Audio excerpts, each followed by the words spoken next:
యువతను మత్తు పదార్థాల నుంచి కాపాడేందుకు మల్కాజ్గిరి పోలీసులు కొత్త వ్యూహాలు అమలు చేస్తున్నారు. దిల్సుఖ్ నగర్, ఎల్బీ నగర్ ప్రాంతాల్లో హాస్టళ్లపై డ్రోన్ల ద్వారా నిఘా పెంచినట్లు సిపి సుమతి తెలిపారు. అనుమానాస్పద వ్యక్తులకు వెంటనే డ్రగ్ టెస్టులు నిర్వహించేందుకు ప్రత్యేక కిట్లు అందించామని చెప్పారు. నిబంధనలు పాటించని హాస్టళ్లపై కఠిన చర్యలు తీసుకుంటామని హెచ్చరించారు. డ్రగ్స్ కేసులో చిక్కుకుంటే యువత భవిష్యత్ దెబ్బతింటుందని సిపి సూచించారు. చిన్న చిన్న బిజినెస్ చేసుకునే వాళ్ళు ఉన్నారు. వాళ్ళందరూ కూడా చాలా కష్టపడి సంపాదించుకునే వాళ్ళు ఎవ్వరికి కూడా ఈ ఏరియాలో అన్సేఫ్గా ఉండాలని ఎవరికైనా ఉంటుందని మేము అనుకోము.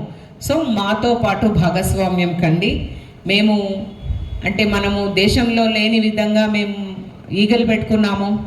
మేము దీన్ని తెలంగాణ రాష్ట్రాన్ని డ్రగ్స్ రహిత రాష్ట్రంగా చేయాలని మేము పూనుకున్నాము. కానీ ఇంత జనాభా ఉన్న ఈ ప్రాంతానికి అందరం కలిసి మనం చేయకపోతే అది పాసిబుల్ కాదని గుర్తించి మీ అందరినీ ఒక్కచోటికి తీసుకొని రావడమే మేము లక్ష్యంగా చాలా సిస్టమేటిక్గా ఈ వర్క్ చేశాము. దీన్ని ఇంకా కూడా కంటిన్యూ చేస్తామని మీ ముందు మేమందరం కూడా పబ్లిక్ సర్వెంట్స్గా మేము మీకు ప్రతిజ్ఞ చేస్తున్నాము. At the end of the day we're here only to serve citizens, but citizens also have to be dutiful is what our expectation is. మీ రైట్స్తో పాటు మీ డ్యూటీస్ని కూడా గుర్తించాలని అండ్ నా మనవి ఆల్ యంగ్ పాపులేషన్ ఎవరైతే ఇక్కడ ఉన్నారో మీ పేరెంట్స్, తర్వాత రాష్ట్రము, తర్వాత దేశము మీ మీద ఎంతో హోప్స్ పెట్టుకొని ఉంది. సో మేమందరం కష్టపడితేనే మీరున్న వయసులో మేము ఈ స్థాయి వరకు వచ్చాము. సో మీరు కూడా కష్టపడాలి. ఆ కష్టపడాలంటే చెడు అలవాట్లకు మీరు బానిస అయితే ఏ రకంగా అనుకుంటారు, అది మంచి పద్ధతి కాదు అని నేను వార్నింగ్ ఇవ్వలేను. కానీ బట్ ఇండైరెక్ట్గా ఐఎమ్ టెల్లింగ్ యూ, మేము వయసుతో నిమిత్తం ఉండదు కదా, చట్టం తన పని తను చేస్తుంది.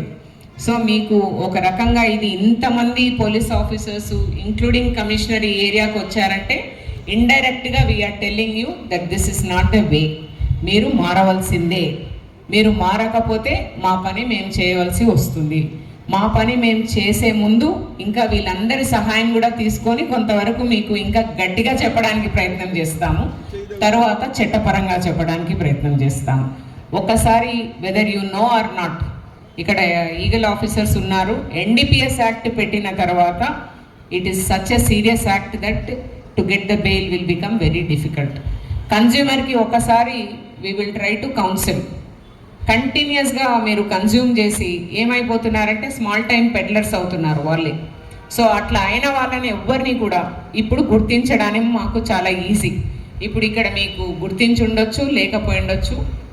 3,200 పైచిలుకు కెమెరాస్ ఈ ఏరియాలో ఉన్నాయి. దాంట్లో 70% కెమెరాస్ పనిచేస్తున్నాయి. ఓన్లీ థింగ్ ఈజ్ మేము డేటా అనలిటిక్స్ చేయలేదు. ఇప్పుడు డేటా అనలైజ్ చేస్తే ఎవరెవరు ఏం చేస్తున్నారు అన్నది పోలీస్కి తెలిసిపోతుంది. సో ఈవెన్ జిహెచ్ఎంసీ వాళ్ళకు కూడా తెలిసిపోతుంది. సో ఆ అవకాశం మాకు ఇవ్వకూడదని, అది కేవలం మీ ప్రొటెక్షన్కే కెమెరాలు కావాలని, మిమ్మల్ని నేరస్తులు చేయడానికి కెమెరాలు కాకూడదని మా విన్నపం. ఇదే కాకుండా డ్రోన్ పోలీసింగ్ జరుగుతుంది ఈ ఏరియాలో. Suddenly the drone will come, it will move in particular areas, it will capture the pictures, it will capture the videos. ఆ వీడియోస్ పోలేం కాబట్టి ఈ హాస్టల్ ముందు ఇలాంటి కార్యక్రమాలు జరుగుతున్న ప్రాంతంలో కమిషనరేట్ ఏరియాలోని సరూర్నగర్ ప్రాంతము గ్రేటర్ హైదరాబాద్ రీజన్లో ఇది ప్రముఖమైన ప్రాంతం. ఎందుకంటే ఇక్కడ చాలా రెసిడెన్షియల్ కాలనీస్ ఉన్నాయి. అంతకంటే మించి ఇక్కడ మనం సెక్యూరిటీ పరంగా చాలా హై ప్రొఫైల్ ప్రాంతం ఇది. మనకు ఇది వరకు జరిగిన ఇన్సిడెంట్స్ పరంగా ఈ ప్రాంతం ఎంత ఇంపార్టెంటో మనకు తెలుసు. అదే కాకుండా ఇక్కడ దాదాపుగా 30,000 మంది యంగ్ పీపుల్ నివసిస్తున్న రీజన్ ఇది. వీళ్ళందరూ కూడా టెంపరీ అకామిడేషన్స్లో, అంటే నేను హాస్టల్స్ అని ఖచ్చితంగా చెప్పలేను, టెంపరీ అకామిడేషన్స్లో ఏదో చదువుకోవడానికి కానీ రకరకాల పరీక్షలు రాయడానికి ఆంధ్రప్రదేశ్ నుంచి, తెలంగాణ నుంచి, అన్ని ప్రాంతాల నుంచి ఇక్కడ యంగ్ పాపులేషన్ వీళ్ళందరూ కూడా ఈ ప్రాంతంలో పనిచేసే వాళ్ళు, చదువుకునే వాళ్ళు. ఈ ప్రాంతము పగలు రాత్రి అని లేకుండా కంప్లీట్గా చాలా రద్దీగా ఉండే ప్రాంతం ఇది.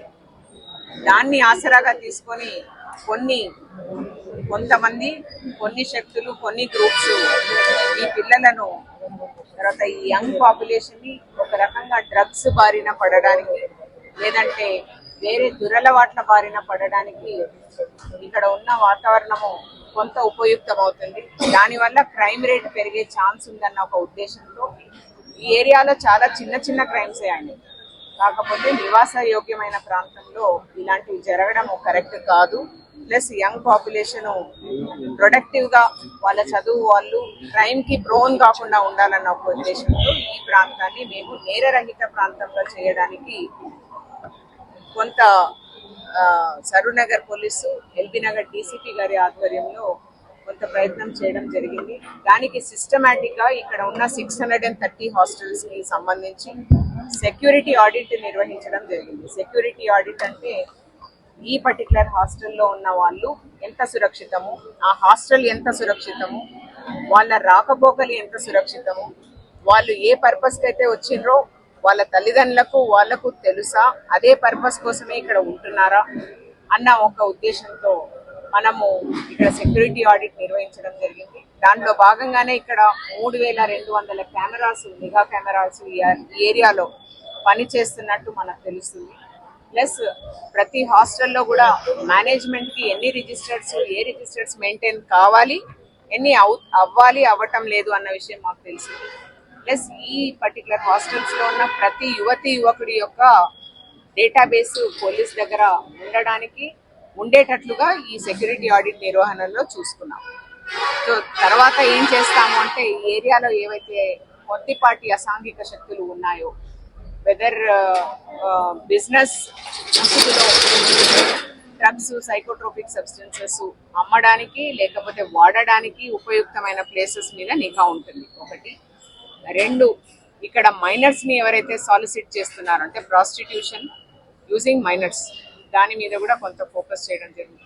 3వది టైమ్లీ పోకుండా హాస్టల్స్ లో ఎవరైనా అంటే పోకూడని వాళ్ళు కూడా హాస్టల్స్ లో తిరగడానికి ఛాన్స్ ఉన్న ప్రాంతాల్లో హాస్టల్ యొక్క యాజమాన్యం పైన కూడా మేము నిఘా పెట్టడం జరుగుతుంది.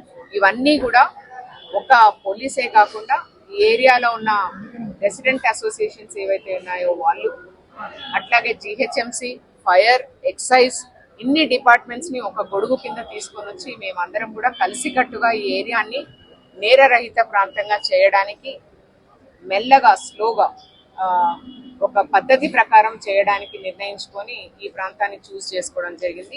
ఈ ప్రాంతమే కాదు, ఎంటైర్ మల్కాజ్గిరి పోలీస్ కమిషనరేట్ లో ఇలాంటి బ్లాక్ స్పాట్స్ ఉన్న ప్రతి ఏరియాలో కూడా ఇదే సిస్టమేటిక్ అప్రోచ్ జరుగుతుంది.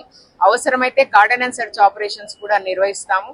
అండ్ ఈ ఏరియాలో ఎవరైతే అసాంఘిక శక్తులు ఉన్నారో వాళ్ళని మేము టెక్నాలజీ ద్వారా అంటే డైరెక్ట్ గా పోలీస్ యాక్షన్ కాకుండా రిమోట్ టెక్నాలజీ ద్వారా గుర్తించడానికి కూడా ప్రయత్నం చేస్తాం. ఈ రకంగా ఈ ప్రాంతాన్ని సురక్షితంగా చేసే మా ప్రయత్నంలో భాగంగా సహకరించే ఈ ఎంటైర్ ఏరియాలో ఉన్న వాళ్లకు మీకు అందరికీ కూడా కృతజ్ఞతలు.